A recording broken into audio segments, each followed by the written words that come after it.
आज voters party international का 6वां स्थापना दिवस है। यानी ये जो पार्टी है इसकी उम्र 6 साल की हो गई। 6 साल का बच्चा वाली पार्टी है ये। और उदालगुड़ी में इसलिए मनाया जा रहा है कि इसी फील्ड से, इसी ज़िले से इस पार्टी का शुरुआत हुआ था 2013-14 में, लेकिन पार्टी रजिस्टर हुई 16 में। और स्पेशली आज इस साल 2022 का जो मुद्दा है उसमें प्रमुख ये है कि सरकार फ्रीबीज़ के नाम पर तमाम, किसी को लैपटॉप देती है, किसी को रंगीन टेलीविज़न देती है, किसी को मोटरसाइकिल देने को कहती है। लेकिन ये सब हमारी वजह से शुरू हुआ।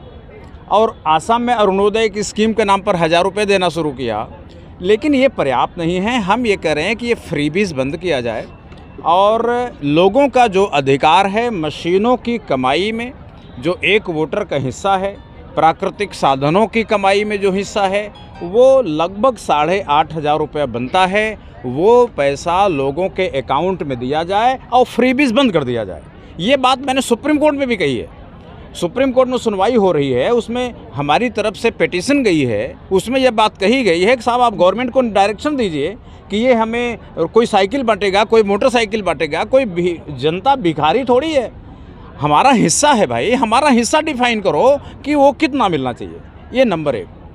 और अगर ऐसा हो जाए तो आसाम के हर आदमी को जो वयस्क हो गया, एडल्ट हो गया है, 8,500 मिलेगा। घर में 10 आदमी है तो 80,000 रुपये आएगा।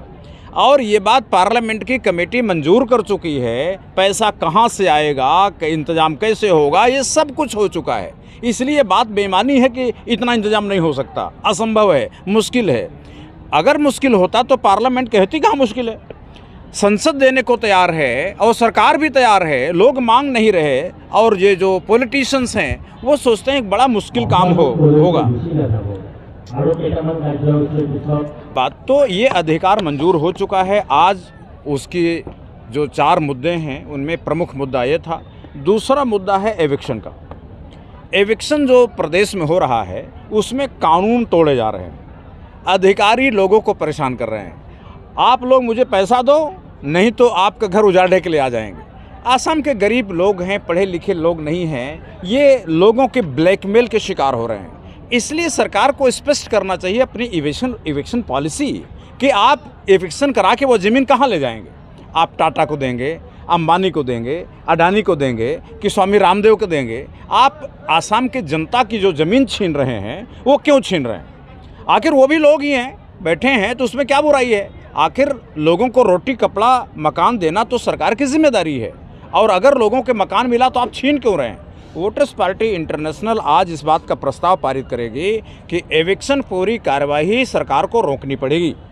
और जब तक लोगों के वैकल्पिक मकान नहीं देते, रोज़गार का जरिया नहीं देते, तब तक एविक्शन का कार्यवाही नहीं हो सकती। ह्यूमन राइट्स की बेसिक सिद्धांत है, बेसिक प्रिंसिपल। तीसरी बात है ईवीएम रोकने को लेकर। आज जो चुनाव हो रहे हैं, आम जनता विश्वास नहीं कर रही कि ये निष्पक्ष चुनाव हुए होंगे। लोग मानते हैं कि ईवीएम की रिमोट बटन है, उसे आगे बढ़ाओ तो वोट बढ़ जाती है, घटाओ तो घट जाती है। जिस पार्टी का बढ़ाओ उसकी बढ़ जाती है, जिस पार्टी घटाओ घट जाती है। यानी लोकतंत्र से, चुनाव से लोगों का विश्वास उठता जा रहा। वो विश्वास बनाए रखने के लिए ज़रूरी है कि ईवीएम हटाई जाए। और ये जो सत्ताधारी पार्टी है वो ईवीएम से चिपकी हुई है कि हम नहीं हटाएंगे। अगर ईवीएम का गलत फ़ायदा आप नहीं उठा रहे हैं तो आपको हटाने से डर क्यों लग रही है? इसका मतलब कुछ न कुछ गलत फ़ायदे आप ईवीएम को उठा रहे हैं। मूल बात संविधान में विश्वास, लोकतंत्र में विश्वास जनता का बने रहना चाहिए। इसलिए ईवीएम को उजाड़ना, उखाड़ना वोटर्स पार्टी का मकसद है। और जब तक ईवीएम रहेगी इलेक्शन में, तब तक अब ये पार्टी संघर्ष करती रहेगी और इसे हटाकर मानेगी। चौथी और अंतिम बात है कि रूस और यूक्रेन में युद्ध हो रहा है। आप कह सकते हैं ये तो आसाम से बहुत दूर है, आसाम के लोगों को खतरा नहीं है। लेकिन आप समझिए, ये युद्ध कभी भी विश्व युद्ध का रूप ले सकता है। उस युद्ध में चीन हमारी पार्टी है, चीन रूस का समर्थन कर रहा है। अगर रूस और चीन इकट्ठा हो गए तो भारत को अमेरिका का साथ देना पड़ेगा। अमेरिका का साथ भारत ने दिया तो चीन अटैक कर देगा। यानी यह है कि आसाम एक सीमावर्ती ज़िला है, सीमावर्ती प्रदेश है। यहाँ सबसे ज़्यादा खतरा है युद्ध का। अगर चीन से युद्ध होता है तो आसाम के आसमानों से पानी नहीं बरसेंगे, बम बरसेंगे, तब ये नहीं होगा कि रूस और यूक्रेन का युद्ध दूर था। किसी भी समय अंतर्राष्ट्रीय और एक वर्ल्ड वार 3 में कन्वर्ट हो सकता है। इसलिए हम सरकार को ये कहते हैं कि आप इतने मंत्री बना रखे हो, एक मंत्रालय और बनाओ युद्ध रोकने के लिए। आप विकास के लिए बनाते हो, कृषि के लिए बनाते हो, युद्ध रोकने के लिए एक मंत्रालय बनाओ और संयुक्त राष्ट्र संघ को समझाए कि उसका जो संविधान है, चार्टर है, वो बड़ा पुराना हो गया है, वो बदला जाए। अब संयुक्त राष्ट्रीय सरकार बनाई जाए, विश्व स्तर पर एक सरकार हो। अगर किसी देश को तकलीफ है तो वहाँ जाके मुकदमा करे, अपनी बात कर गए। जैसे प्रदेशों के बीच अदालती तरीके से झगड़े निपटाए जाते हैं, उसी तरह जो देशों के बीच झगड़े हैं वो युद्ध से ना निपटाए जाएं, कानूनी तरीके से निपटाए जाएं, अदालती तरीके से निपटाए जाएं, एक सभ्यता के दायरे में आए। देश के अंदर कानून का राज और दुनिया पे जंगल राज, ऐसा क्यों होना चाहिए?